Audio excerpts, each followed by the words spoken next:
Hello, hello. I would like to welcome you to Salon Digital and to the Serendipity mindset with me, Helen Bagnall, and author and academic Christian Busch. There he is.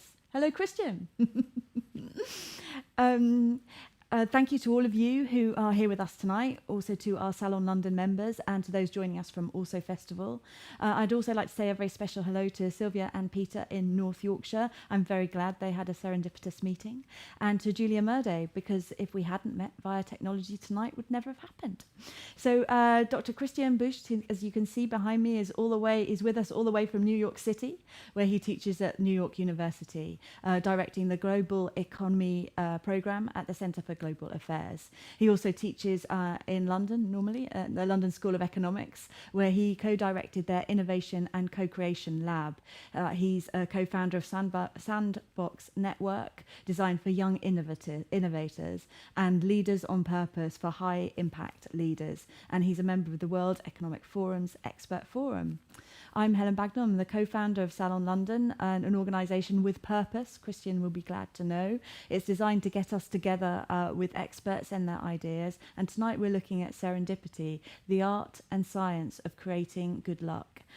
Christian is going to kick us off by opening up our salon, by explaining the serendipity mindset to us tonight for about 15 minutes or so. I'll then be doing an in-conversation with Christian for about 15 minutes or so. But please use the Zerucci platform to ask your questions as you go along. If anyone's looking in their work for finding a way of bringing more purpose into it, or how to adapt their skills into creating a more purposeful job, this really is the salon for you. So with that in mind, I'd just like to say, are you ready to take it away, Christian? Well, thank you so much for the wonderful introduction, Helen. Good evening, everyone. Good morning, good afternoon, wherever you are in the world. It's wonderful to be here with you. I hope that next time we'll get the chance to meet in person, and hopefully at one of the salons as well. We've had wonderful discussions, so thank you so much for the hospitality, Helen, to host us here, and Julia for bringing us together, indeed serendipitously, more or less, in that case. So I have the pleasure to take you on a journey tonight, a journey of serendipity. It is obviously a topic that everyone will have some resemblance in their life of some kind of serendipity story. And my fascination really over the last years have been around how do we cultivate more of this in our lives, and how do we really develop a mindset that allows us to turn the unexpected into positive outcomes. And so essentially, being the German I am, I had a kind of very structured table of content in my head, where I'd love to start with a kind of brief context setting, then diving into the art and science of serendipity, a couple of practices, and then really the Q&A with Helen, and hopefully kind of diving deeper into some of these questions. To give you the context, as Helen mentioned, a lot of my kind of background has been in entrepreneurship, social entrepreneurship, and community building. And for a long time, what I found fascinating is that the most joyful, successful, purpose-driven people around me, they seem to have something in common. And essentially that was that they intuitively cultivated serendipity. They see something in the unexpected and turn it into positive outcomes. And so I'd love to share with you a little bit of that journey that kind of resulted in this book. It's been a decade-long journey of search for meaning. I had an experience early on in life, a car crash that made me realize how quickly life can be over. And it took me on this intense search for meaning, reading Viktor Frankl, The Man's Search for Meaning book. I think, Helen, we briefly talked about this as well in terms of, how do we find meaning in almost every situation? And that book really has been fascinating now, again, also during COVID, in terms of trying to understand how do we find some kind of meaning in crisis. But so that kind of car accident set me on this intense search for meaning. And I realized what I enjoy doing the most is connecting ideas, connecting people, and seeing how things fit together.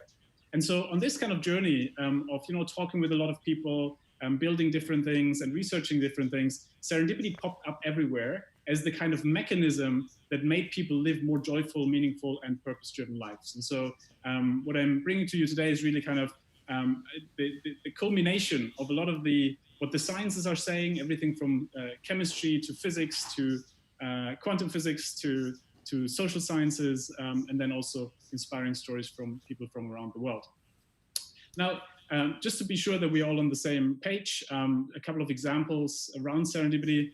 The quintessential one obviously being, if you have slightly erratic hand movements, as I do, you might spill coffee from time to time. And so, imagine this kind of situation. You are in the coffee shop and you spill a coffee over the person next to you.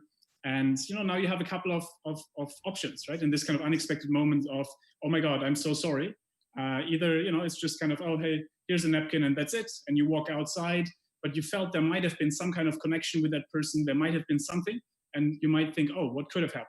And the other option, of course, being, hey, look, I sense some kind of connection there in the moment.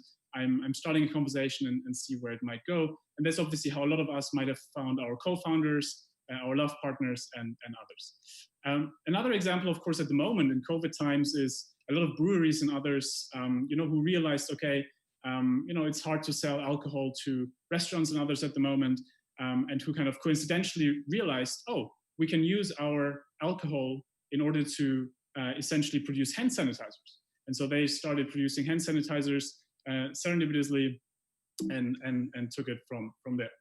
This is one of the examples. I would usually ask you if anyone in the audience knows this. If you give it a second to think about it, it's probably a good sign if you don't.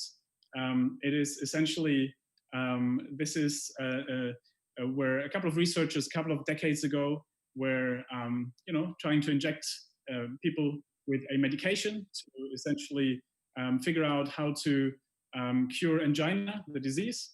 And essentially what they realized was that there was some kind of movement in male participants' trousers. And, what would we usually do? We would say, oh, wow, this is embarrassing.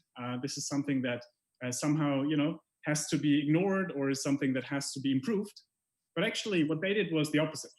They said, hey, look, maybe what we do is we try to figure out why that happened. And so that is how Viagra evolved. Viagra essentially became one of the most sold medications in history, of course, again, because someone saw something in the unexpected and connected the dots around this. And last but not least, this is an example from business. It's a company I've been collaborating a lot with in China. They produce washing machines, refrigerators, and other things. And they, a couple of years ago, had farmers call them up and they said, well, we're trying to wash our potatoes in your washing machine, but it's always breaking down. And so what would we usually tell them? We would probably tell them, well, don't wash your potatoes in a washing machine. It's not made for that. They did the opposite. They said, you know what? It's unexpected that they're washing their potatoes in the washing machine, but there's a lot of farmers out there who might benefit from this. And so this is how the potato washing machine emerged, which now is one of their selling products. What all of these things have in common is that there was some kind of trigger, right? Some kind of unexpected situation that, happened. But then everyone in these examples connected the dots. They did something with it. They saw something in that moment, connected the dots, and then had the tenacity to actually go through with it. And that's the beauty of serendipity. Once we look at it as a process, not as something that just happens to us, right? Like the blind luck, being born into a good family or inheriting something, like these are things we can't influence. But what we can influence is this kind of smart luck, this kind of serendipity that essentially is about seeing something in the unexpected or even creating the unexpected. And we'll talk about this in a second, how we can also not only make accidents more meaningful, but also create more meaningful accidents. Of course, what happens a lot of times is that we're constantly missing serendipity. We might not see the trigger. So if we don't see a coffee spill as something that could potentially lead to something, if we just see it as an embarrassment, then it won't get anywhere. If we don't see farmers calling up as an opportunity for developing a new product, it will never be one. So we might not see the trigger. We might not connect the dots. And we might not have the tenacity to go through with it. And so then, of course, there's a lot of interesting experiments around how can we frame ourselves for this. And just to drive this point home about how much it is about mindset, there's a lot of studies around luck. And one of the studies looked at people who self-identify as extremely unlucky and those who self-identify as extremely lucky. And so they took one of each and they said, you know what? Walk down the street, go into the coffee shop, order a coffee, and sit down, and then we'll have the interview, nothing else. What they didn't tell them is that there's hidden cameras across the street. There's only one table in the coffee shop with a super successful businessman next to it, and there's a 5-pound note in front of the door that is placed there. Now, the lucky person walks down the street, sees the 5-pound note, picks it up, gets excited, goes inside, has a nice conversation with barista, orders the coffee, sits next to the businessman, that's the only table is free, has a nice conversation, exchanges business cards, and there might be an opportunity coming up.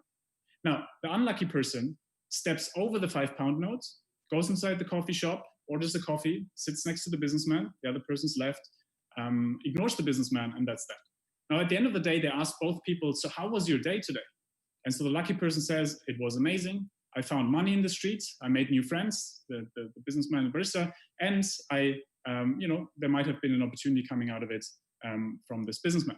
Now, the unlucky person just says, well, nothing really happened. And we might have this in our lives a lot, that some people just seem to be a bit luckier, even if they have exactly the same general situations happen, like in this experiment where there's nothing else different apart from the mindset of how they went about things. So what's obviously important is that, especially in moments like this, it's not only about creating our smart luck, but it's also about saying, how do we really deal with the unexpected? How do we deal with uncertainty? Because at the end of the day, as Hubert Joly, the former chairman of Best Buy, said it beautifully, the way you deal with the unexpected is defining who you really are. And that you will see that a lot of times in times of crises, that brings out the real colors, the true colors of people.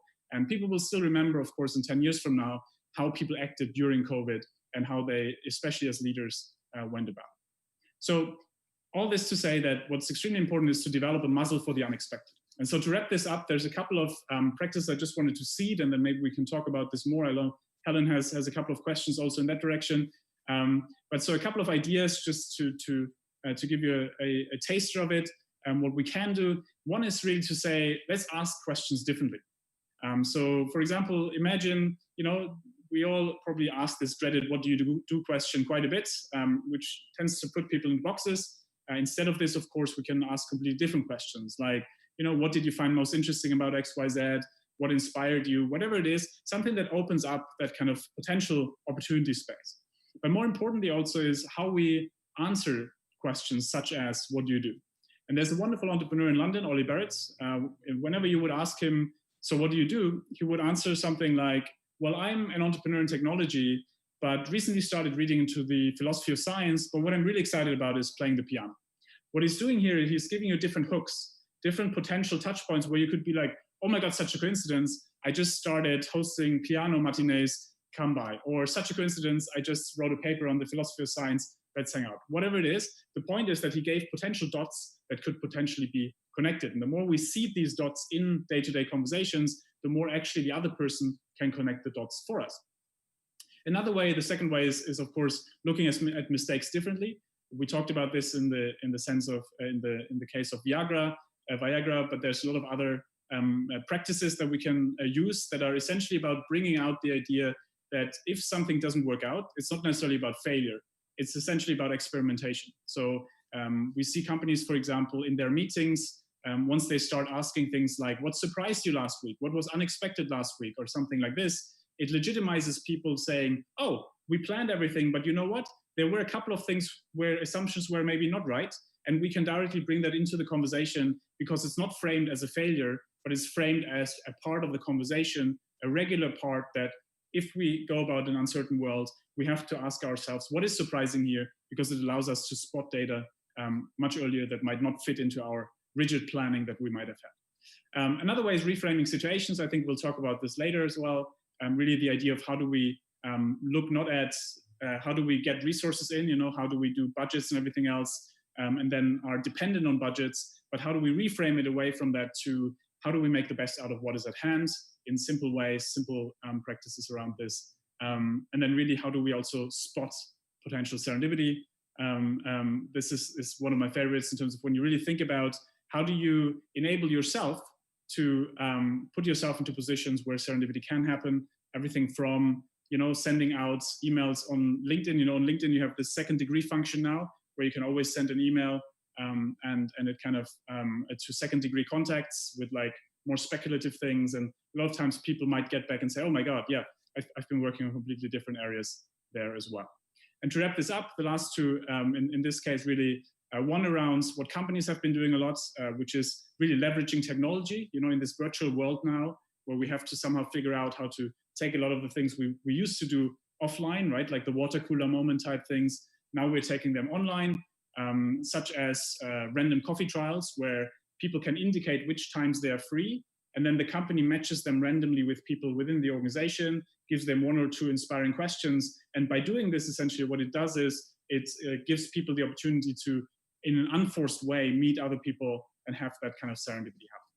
But the most important thing, of course, being, and I think Helen, we had a beautiful conversation yesterday And I want to use this point also to kind of as a segue to our conversation later, which is really about this importance of having some kind of North Star, some kind of like idea of where we're going, because the more we have that, the more we can connect the unexpected to where we feel we're going. And so that can be a certain idea of purpose, it can be a certain idea of meaning, but it can also be a general interest or curiosity or something else that in a way gives us a guiding idea of doing that. And Governor Cuomo here in New York has been really good at this in terms of, you might have seen here in the US, things are going a little bit bananas at the moment. And in some states, governors essentially would say, well, here's the exact strategy, here's the exact plan. We will open up on X day, and then we will open up this and this and this. And essentially they would just give you a very rigid timeline, and that would be that. And then whenever new data comes in, they have to adjust the timeline. Or whenever new data comes in, they have to hide the data because the data doesn't fit their plan. Versus Governor Cuomo said, here are my principles. The principles are, I want economic health and public health. Here is my approximate timeline. But you know what? I will adjust this timeline. I tell you this now already, based on whatever unexpected information comes in. And by showing that he has both a North Star, the principles, and this kind of openness to the unexpected, he built like enormous trust here, allowing people to really trust that whenever a timeline is presented, it might be intermediate, but it also probably will be stuck to. Now, we'll talk much more about this, I think, in the conversation with Helen, but being the German I am, I want to finish on a philosophical note here, which is really that one of the beautiful things about this book is that at the end of the day, that something that it allowed me to do, the wonderful thing about writing about something like this is also realizing how often I redefined, for example, what is a positive outcome? Like I remember when I had a meeting with my publisher, which was wonderful with the first manuscript, and we handed in the manuscript, and they would say, well, this is fantastic, but we need more love stories. And I said, well, look, like, I'm not sure if I, as the kind of 35-year-old back then single guy, am the right person to talk about love. There's probably people who can talk more about this. And we'd be like, but let's see if we can find something. And so right after that, I had a meeting scheduled with an ex-girlfriend of mine, who's a very close friend of mine now. And we had that coffee, and I asked her, so do you know of any cool love stories? Like something that's inspiring? And she would be like, well, our story. And I would be like, what do you mean our story? And she was like, well, look, like, we met coincidentally in a Starbucks. We somehow, put each other on beautiful tracks, and we're not together anymore. But we gave each other this kind of stability, and we gave each other this kind of different introductions that in a way determined or defined a lot of who we are today and who we were able to become. And so a lot of this kind of journey of serendipity to me was also around saying, wow, like I can constantly redefine, for example, the success as a relationship. Not necessarily being that you're still together, but maybe it was also just about that it was a big part of your life and it shaped you into someone who you are today. And I think this is the potentiality, I think Helen will also talk about, that Goethe already hundreds of years ago talked about, that in a way, once we see the world in terms of potentiality and what could be, essentially what's happening is that we see things like serendipity everywhere. And Goethe used to say that if you take someone as they are, you make them worse, but if you take them as who they could be, you make them capable of becoming who they can be. And I think that is the truth with every situation. If we go into a situation and we believe that there could be something in this situation, a lot of times serendipity happens. Once we look at a person and think, oh, this person could be X, Y, Z, it doesn't have to be a former drug addict, it could be a potential teacher. We start believing and seeing different types of dots that could be connected. And I think that is the deeper spiritual or the philosophical idea behind the serendipity mindset, to say there's potentiality everywhere. We just need to start seeing it and then connect the dots and do something with it. With this, thank you so much for now. And Helen, I'm looking forward to our conversation and hopefully meeting you all soon. In the spirit of serendipity, please do feel free to connect anytime, LinkedIn, Twitter, wherever you feel you'd like to engage. Thank you so much, Christian. Thank you so much, Christian. I have a few questions here, and we do need more love stories. We really, really do. And we sort of need them in business books, Christian, which seems strange. But your book really gave me a handle on this. And my first question is big, and it's about the almost natural themes that you have in your book. And these are purpose and technology, finding purpose in your role and using technology. We've been running Salon for about 15 years. And I've lost sight of Christian, but that's okay. I can carry on as long as he sees me. We've been working on business books for about 13 years that we've been going, but yours seems to be a new kind of business book, which seems to acknowledge our real need for purpose in our work for reasons other than individual advantage. And you write so confidently about this being the future. And I wondered if you could explain, is this part of a trend in business you're seeing? Is it a trend in business books, in your students, in the ambitions of business that you're working with? And how can Serendipity help with this?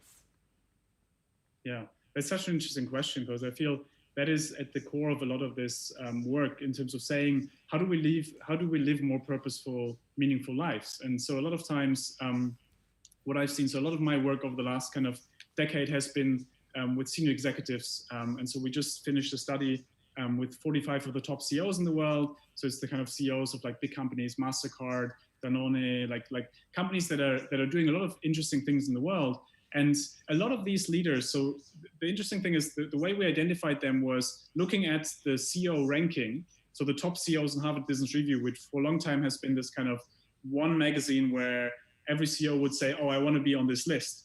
And the fascinating thing they did a couple of years ago was they added societal and environmental impact as a key measure for if they rank these CEOs. So if you're a CEO nowadays who doesn't have that on the radar, you're not on this list anymore.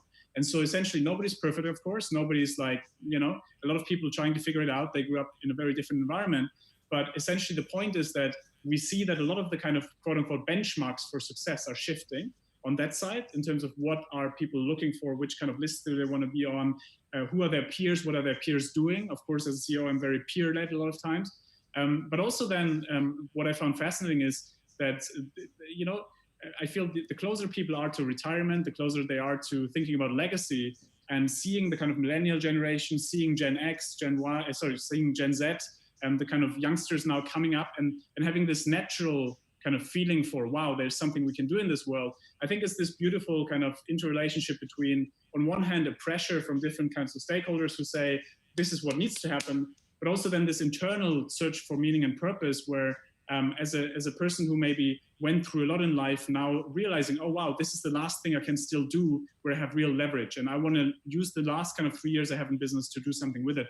And so I have, the reason I'm so so I had COVID in March. So it was a severe form of it.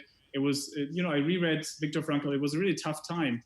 But the reason, one of the things why I'm so optimistic still about the world, in the sense of Viktor Frankl, of like trying to be a rational optimist, is that at the end of the day, I think at the moment we have a lot of potential impetus where we can actually rebuild different. And I think that is something where we're seeing this here in the US at the moment, when you look at everything from Black Lives Matters to how we try to build a more inclusive capitalism. But there's a lot of kind of impetus from the younger generation. Look at these kind of marches where you have like essentially 14 to 20-year-old kids like leading the marches, right? And that's kind of like, in a way, that new generation. And at the same time, you have kind of more and more openness from CEOs and others who are realizing we will only attract and retain the most interesting people, and we will only run interesting businesses if we're looking out for this. And so it's not a nice to have anymore, but it's a necessity. And I think that was very different when I started with that research 10 years ago. Purpose was something where everyone would say like, oh, this is nice, we'll think about this in the CSR department and we'll put it on the homepage. But now it's really something where it's a CEO level responsibility more and more. And of course, there's a lot of kind of, talk around it. And what I'm most excited about, and I think what I've also tried with our work to do, is to say, okay, let's get away from the narratives. Let's not just say we want to be purpose driven, but let's get to what are the mechanisms for this? How do you have rituals where in the day-to-day, every meeting you have to make the decision based on your principles that are related to that purpose, or every performance review you're doing, every salary discussion you have, like, has to be related to that purpose. If it isn't, then you're just giving us false promises. And I think that's the interesting thing, that we're getting better at measuring these things and understanding these things, which then also holds people accountable to not only talk about purpose, but actually make it happen. Blimey, what a brilliant answer. Thank you so much for giving that answer, which not only talks about the massive corporates, but the individual as well, and is multi-generational. I don't quite know how you did that. Let's go into that idea that you said of build back differently, particularly with individual purpose. And, what I think the Generation Zers do so naturally that everyone else can learn from them is this idea of bringing your whole self to your work. I think so many people are looking forward to how they pick up their lives post COVID, or how they make changes. And it really seems to tie in your ideas of serendipity really seem to be a little bit dependent on people being prepared to really dig deep into who they are and what they believe in, and bringing that to their work. Is that right? Absolutely, and that's a brilliant point, because if you think about how a lot of times serendipity happens, it happens because something resonates with us in a moment, right? So if I'm, let's say, in a company or in my in my personal life, and I see something unexpected happening, then essentially I have to care, right? If I'm in this Chinese company and I see farmers calling me up and tell me about their potatoes, if I don't care, I don't build in a dirt filter, and I don't kind of make it a machine for them that actually helps them. And so it's really, there's obviously a lot more around this in terms of how, when we really kind of embrace our, more holistic selves, that actually also then, in terms of creativity, it gets us out of the fight or flight into the kind of more creativity mode. And I think, there's so much around. I had a wonderful conversation yesterday with a linguist about this idea that if we ask, for example, closed questions, if I would ask you, did you do your work, or did you get that job done? It puts you into fight or flight, right? Because now you have to be defensive and like, oh my God, like yes or no. Versus if I ask you, what inspired you about your work yesterday? Is there something we can build on this? Is there something X, Y, Z? What happens now is that not only are you thinking differently and you're getting out of your fight or flight, but also you feel obviously that you can bring a lot more of yours to that point. And I think that's nothing new, right? That like we've always been thinking about how do we bring our whole self to work. But I think what's new is that in a way nowadays we have the tools and the mechanisms to do that, relating it to really big problems. So like there's United Nations Sustainable Development Goals, for example, where the UN and big companies have essentially said, look, we want to eradicate malnutrition, we want to do this and this. If I'm a Danone now, essentially what I'm saying is, I'm not only producing yogurt anymore. My yogurt now needs to relate to how we're eradicating malnutrition. And if I do that in the right way, then I can get the 22-year-old in, because the 22-year-old sees that if they come into the office on Monday morning, them working on a yogurt is not about selling to a 40-year-old, wealthy person in Paris, but it's about like having someone in Bangladesh who wouldn't survive otherwise have a nutritious food. And I think that's where it gets interesting, because we essentially try to create more meaningful jobs, but also within the jobs, more meaningful rituals and structures that allow us to bring our whole self to it. And, I always love that idea that someone said it beautifully, that in a way it is exhausting to not bring your whole self to something, because you always have to hide parts of yourself, right? And so I think that's also one of the interesting things at the moment, right? Where people bring different selves to work, right? And so it's interesting to see how they embrace parts and other parts they don't, right? But long story short, like serendipity obviously a lot of times happens when we are A, more relaxed, but also B, when we have an incentive to connect the dots. And the incentive comes with if we really resonate with something and imbue meaning into something, rather than just going into a fight or flight type situation. Thanks so much. And actually, you really reminded me of a session we did about 10 years ago with a philosopher, Robert Rowland Smith. And he said, in the future, these fragmented selves where you have your work self and your family self will all come together. And it seemed preposterous. And here we are kind of like 10 years later, and it has really, really happened. You mentioned in your presentation this idea of the North Star. And I think it's the before we move on, I really want for us to understand a little bit more about that. Tell us about this concept of the North Star and why we should begin to develop our own sense of, or our own North Star. Yeah. The idea really is to say, and I highly, so what helped me a lot is doing something like a serendipity journal, or just something where we write it down and really thinking about what is it that we really genuinely care about. Some people might be driven based on religion, right? That there's some core belief system or something. Others might be driven by if they build a company and they have some kind of purpose in that, and that becomes their own personal purpose. Others might, want to build a happy family, whatever that is. But the more we kind of first write down and really kind of in our minds clarify, okay, these are my priorities, and then essentially say, okay, this is my sense of direction, and then essentially go outside and literally look at every situation and say, how does this connect now? If I go into the coffee shop and order a coffee, how could I have a conversation with a barista around how parenting can be successful? again, it's not the best example. It just came up now because I was in the coffee shop and literally, as someone who's more and more thinking about a family and everything else, I was literally asking because they were talking earlier about like parenting and stuff. So essentially it was a natural continuation of saying, oh, great, like, what did you find most interesting about parenting, whatever it is. And like, in a way, then quote unquote, coincidentally, I got a book recommendation about it. And so it's all these different things where a lot of these things happen all the time. Then we walk through the street, see something in the bookstore, maybe a book that fits and so on, because we put in our agenda, on our radar, that this is the higher level purpose versus just the kind of day-to-day ad hoc stuff. Because obviously all of us, we get into like, we're all busy, right? So we all have to somehow survive the day. So we get into this kind of routines and nitty-gritty stuff, but in a way allowing us a little bit to kind of get out of that routine in the sense of saying, how can I even use the most routine of things for what I really care about? How can I use the next Zoom call with my team to maybe splinter in a little bit of like whatever question I'm really interested in now for whatever is happening? How could I use the next walk and maybe walk another street to see maybe there's something else on that street, whatever it is, but really kind of opening our eyes to what relates to what I really care about. And what's amazing about this, I used to teach at LSE for the last 10 years. I just relocated to London, but some of my colleagues in London, at the beginning it would be like, well, Christian, but we love the idea, but do we really need serendipity? We have a good life. And so we made a deal. We said, you know what? Why don't you do a couple of small behavioral changes, like the way you ask questions, you start talking with a couple of people differently, you look out differently at some of the things we just talked about, and then in 2 weeks we'll reassess. We'll just think about what happened. Now, 2 weeks after, one of my colleagues comes back, like sparkling eyes, and he's like, Christian, I didn't know that life can be so joyful. And the point here was that essentially, if you're not in that mindset, yes, your life can be good, right? No worries about this. But essentially what happens with the serendipity mindset is that every situation becomes a potentiality for some kind of enthusiasm, joy, some kind of meaning, and so on. And so that's actually something that, especially when we're living in a routine-driven life, just adds a lot of enthusiasm to it. And again, I think all of us know these situations that at the end of the day, the unexpected anyways shapes most of our life, even if we plan most of it out. And so being ready for that anyways helps us, but it also kind of adds to the day-to-day a lot of kind of joy. And I think especially in those times at the moment, I've just seen, how people become more joyful when they do that, which is very different. My work around social impact, it takes you 3 years to see the impact. So you're kind of like, you're waiting.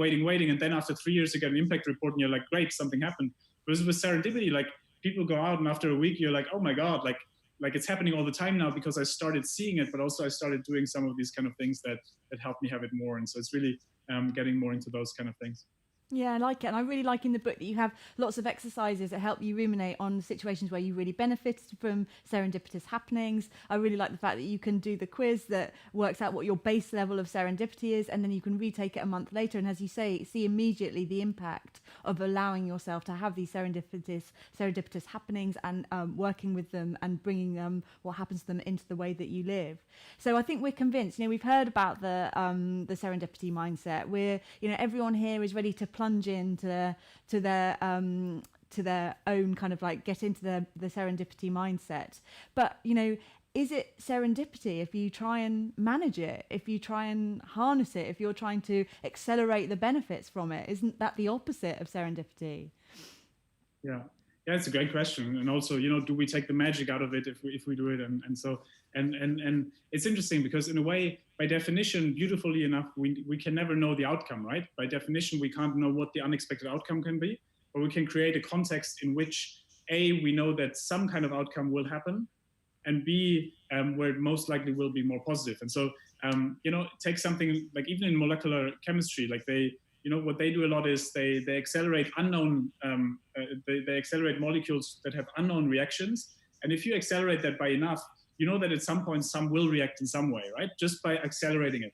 The same, when you put enough interesting people into a room, you know that something will happen, right? And so it's kind of like there's the numbers game around this, but where we can certainly accelerate it happening. We can certainly make sure that some kind of serendipity happens, but by definition, we never know what it is. And that makes it so joyful that in a way, that mindset helps us to know that it will, like, whatever happens, it will actually, we can't know it. So that's the unexpected spark, the beautifulness of it.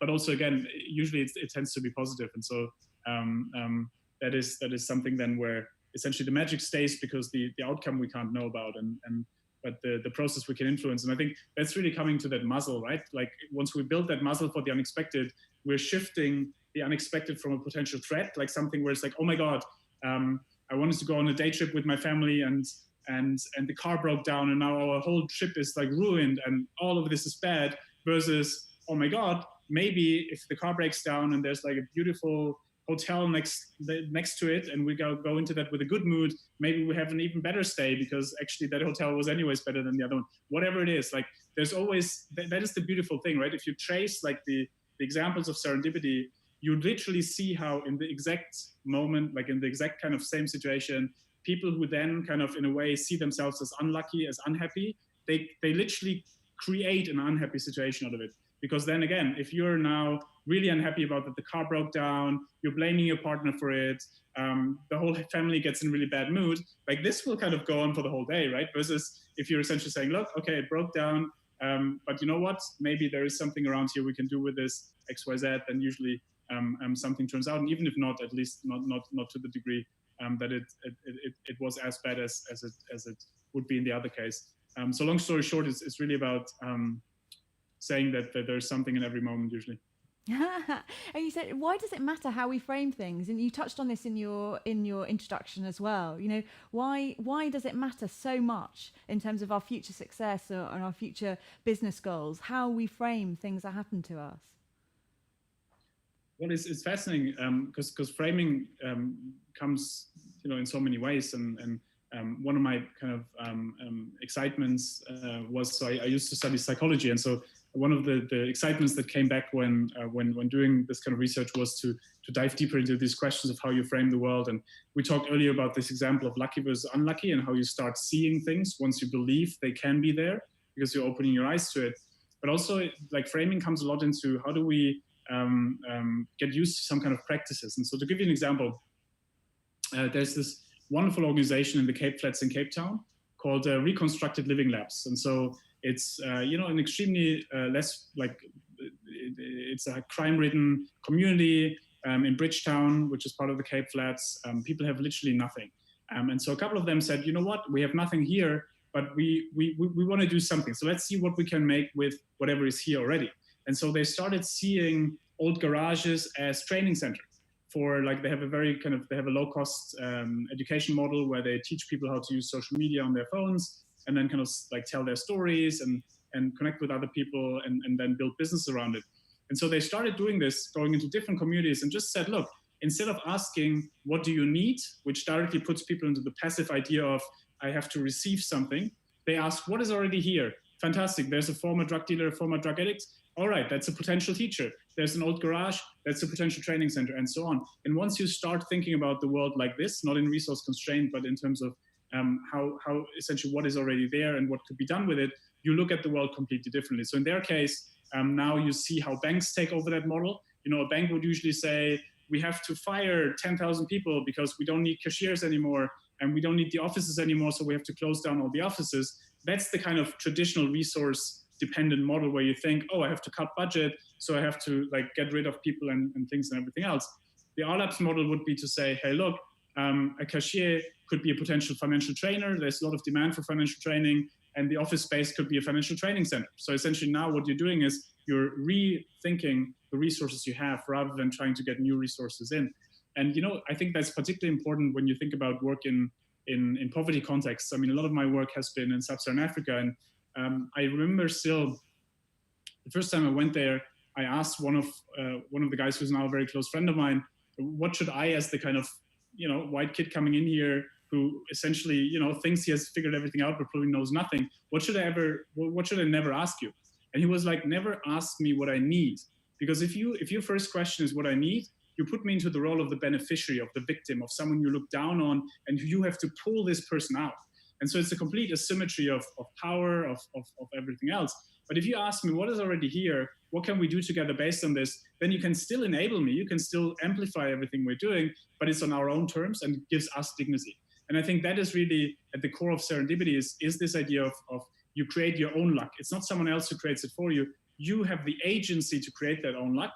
And you essentially need that as a key form of dignity, because if you have the feeling that someone else does it for you all the time, you develop a very passive kind of approach to life. And I think that's why it's so important that that mindset goes hand in hand with, the structural constraints that, of course, we have and we have to really work on, everything around societal inequality and racial inequality and other questions that are extremely important. And I think that has to be at the absolute core. And then we can beautifully complement the two and really say, how can everyone around the world develop both kind of the structure and the mindset to really work on these things.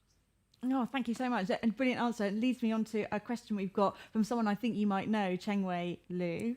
And Cheng-Wei has been at Salon before and introduced us to this glorious concept, which is you talk about in your book that you can't really look at the people who come first for luck because they're the outliers. You've got to look at the people who come second and third. And I think he wants to sort of develop that point that you just made so beautifully. That was the idea, the question of the serendipity mindset working better for people who are already fortunate.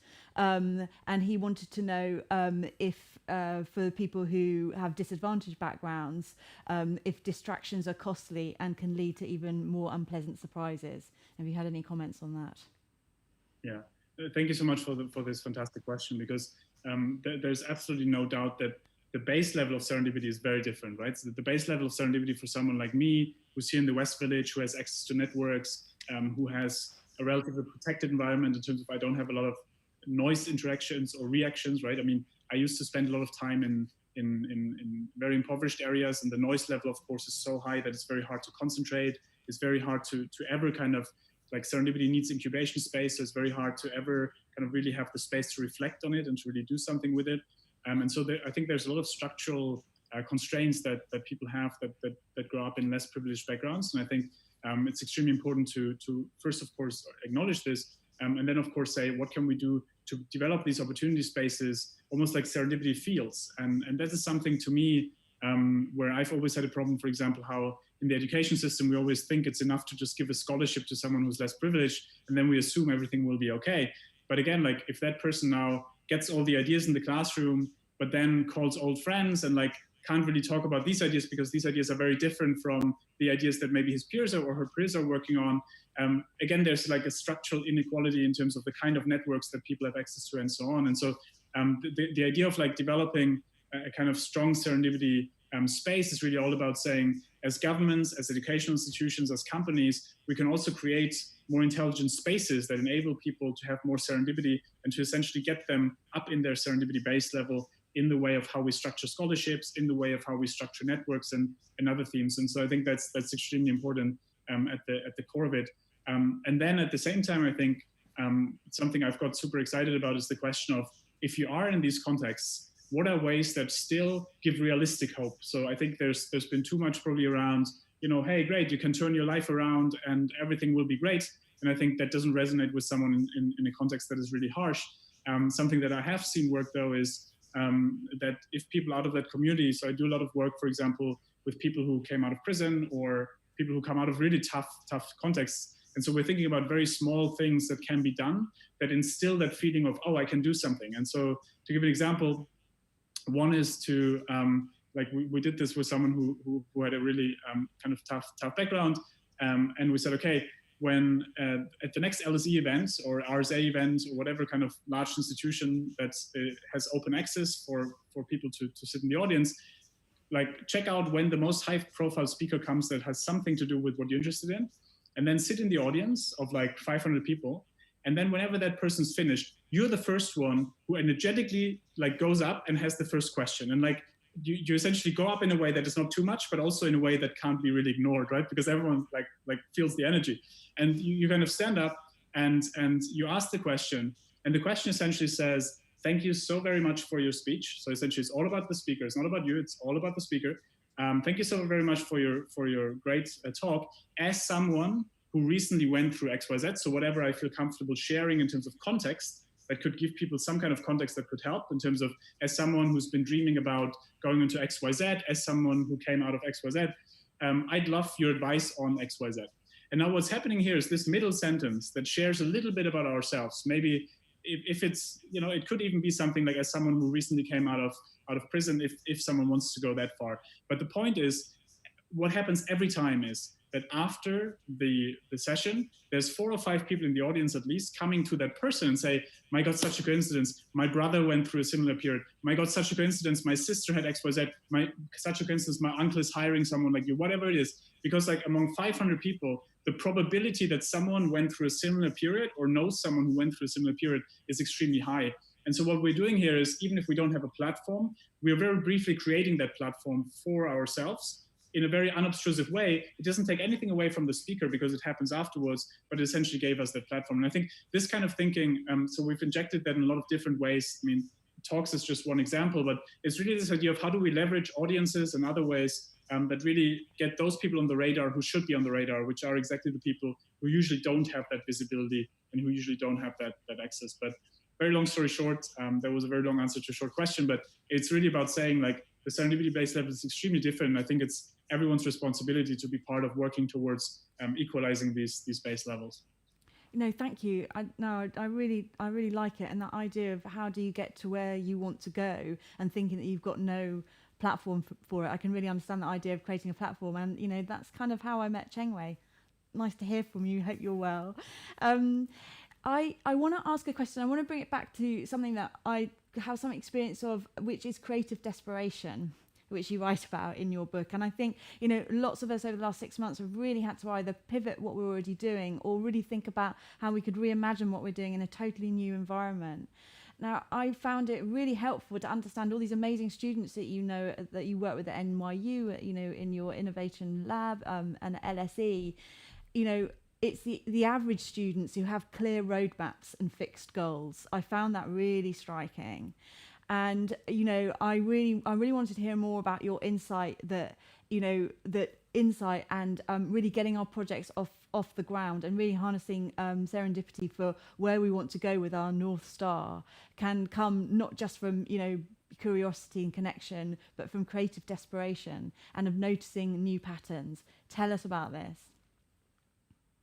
Yeah, it's interesting. And so that relates to, I guess, one of the things that I enjoy the most each term is essentially that, you know, I'm usually someone I try to absolutely not put people into boxes, and whenever I categorize something, I always try to constantly question if that category was the right one.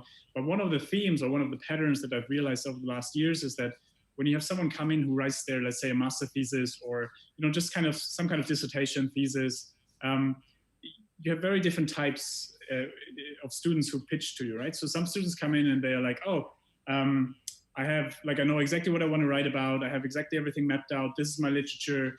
And can I get you a stamp of approval? Is that okay? And I'm like, great, like this sounds good. You know, it sounds like you know what you're doing. So, you know, run with it. And then, you know, those students usually end up pretty okay. Like they like high merit, low distinction type, like, you know, very solid work.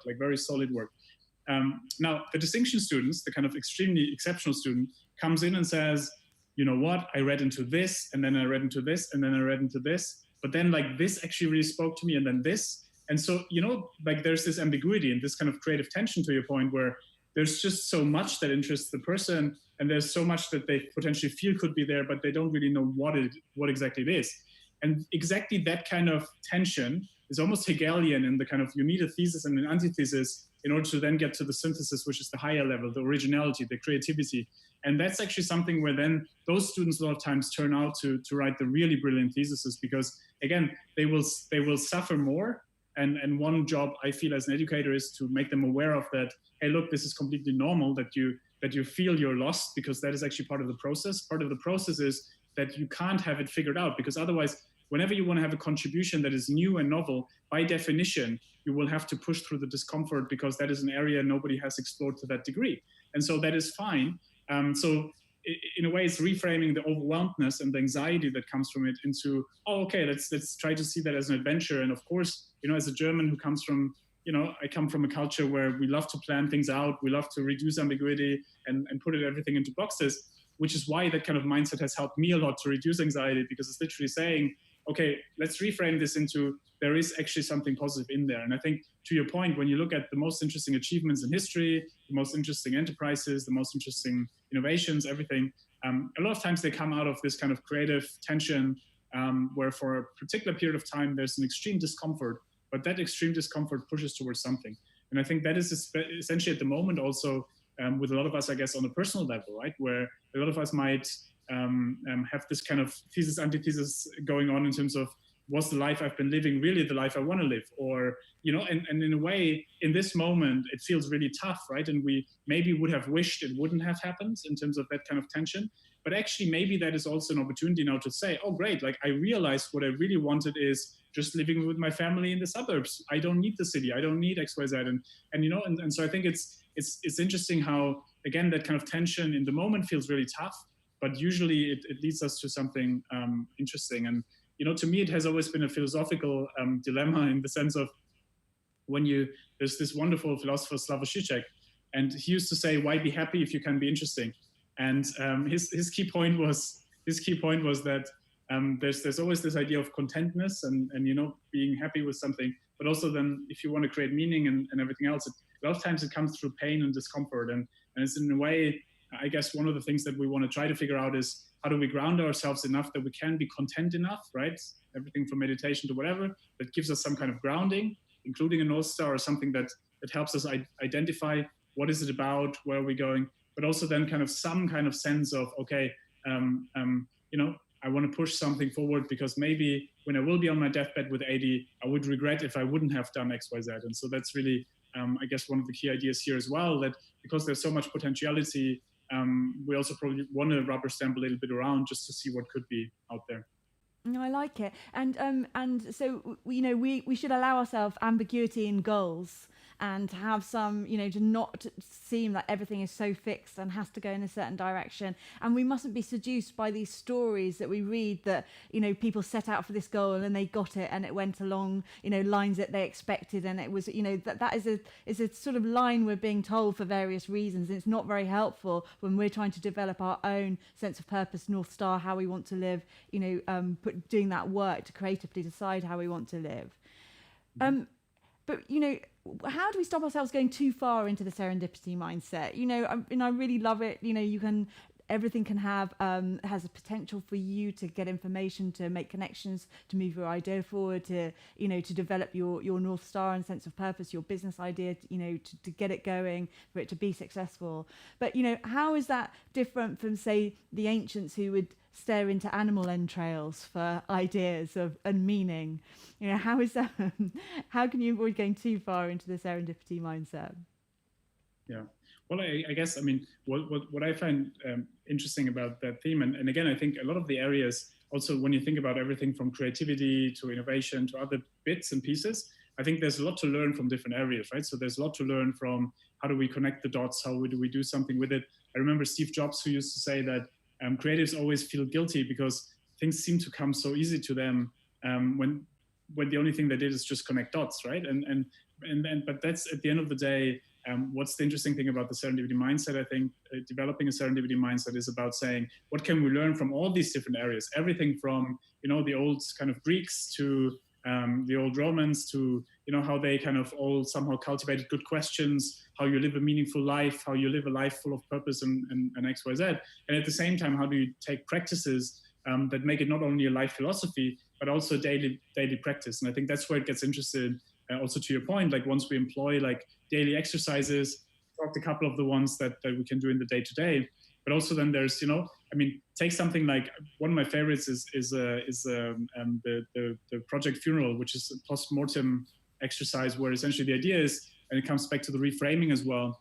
The idea is that whenever something doesn't work out, so let's say in a company, you worked on a project and this project failed, usually we would try to hide that away and we would say, oh, let's never talk about it, to your point, right? That we love to talk about hero stories, but we don't like to talk about things that don't work out.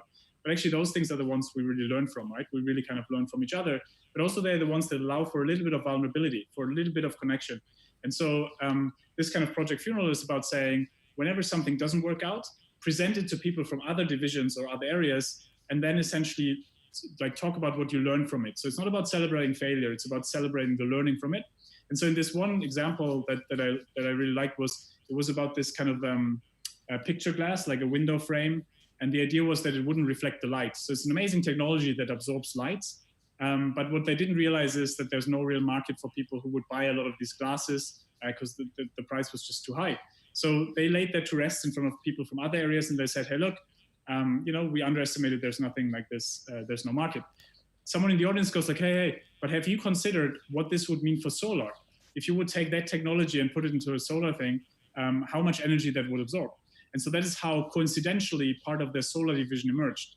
It was completely, when they look back, they say, oh, it was just luck that this person was in the audience. Yeah, but you know what? Like, that person connected the dots because you implemented a ritual, a process, a practice that allowed that serendipity to happen because people were incentivized to do it.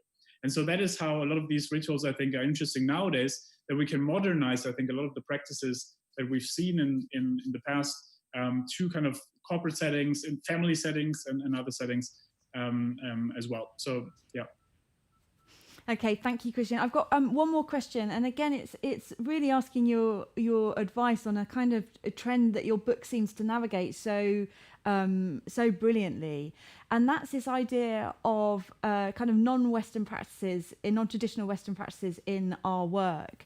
And I just wondered, you mentioned meditation actually a couple of times in your talk, and I know we spoke about it yesterday as well. But I wondered, how much does our luck or serendipity depend on having some kind of meditative practice in our lives already? A lot of your business and science ideas and their strategies seem to weave elements of these practice into it. People that you interview talk about being alert, not being distracted, to listen deeply, and these ideas really inform, their business strategy and practice. And I just wondered if the serendipity mindset was kind of a way of gently sort of moving away from the sort of harshness of business practice for ourselves and for others and for the planet. Yeah, that's a great question, because it also relates to, I think, a question you asked earlier about how we always pretend that we can map everything out, right? And we make a big plan, a strategic plan, and then everyone who doesn't stick to the plan becomes a problem. It's a quite inhuman way to go about it, right? Because we all know that things don't always work out. One of my favorite graphics actually is this kind of, where essentially it shows like, this is the story we tell, so like a straight line. This is the story like that we think we can go, like the initial plan, but actual life happens like this, right? Like it's a swivel. And that is really like what is, like once kind of, I think in our study, for example, with these 45 CEOs, a lot of them were extremely honest about, hey, look, like I don't have everything worked out. Like a lot of us are winging it, in the sense of we have a North Star, we have a certain idea of where we're going, but then unexpectedly I talk with someone in South Africa, I run into this person and I adjust my strategy because I realize that I can't figure it all out. And I think that is the beauty of that kind of humility that comes from groundedness, that comes from, in a way, kind of letting go of an illusion of control, but doing it in a way that essentially is gentle and says, I give you a sense of direction. If I'm a leader, of course I need to portray a certain sense of direction, otherwise people won't follow me. But I can do that in a way that is not about saying this is exactly the number that has to be XYZ, but it's about like, this is the vision, this is the XYZ, and then, hey, here's the number, but we will probably adjust it over time. And so I think what's happening here is, to your point, that a lot of those leaders are also very kind of in tune with those kind of like, more spiritual practices, or practices that allow to ground, because a lot of life, of course, is flow, right? A lot of life is around the question of how do you allow yourself to have something unexpected happen, and don't see it as something that is taking you over and that in a way takes you out of your life and makes your life miserable, but rather kind of embrace it and say, look, like this is something that's okay. And I think, to your point, one of the things in that research is really about saying, like, look, at the end of the day, if we can practice things like meditation, if we can practice things such as gratefulness, right? Like even in our families, if we can have, let's say we have small kids, like why not have them in the evening talk about how their day was, but also whom they're grateful for, or what they're grateful for, and really kind of getting people into the idea of, hey, like despite all the bad things that are happening in the world, you switch on the TV, there's so much stuff out there, right? But essentially getting back into, wow, but there's a lot to be grateful for, actually gets us more into that state, I think, that then allows us to have more of the serendipity happen. Brilliant, thank you. And we are all winging it, and if we didn't know that 6 months ago, we definitely know it now.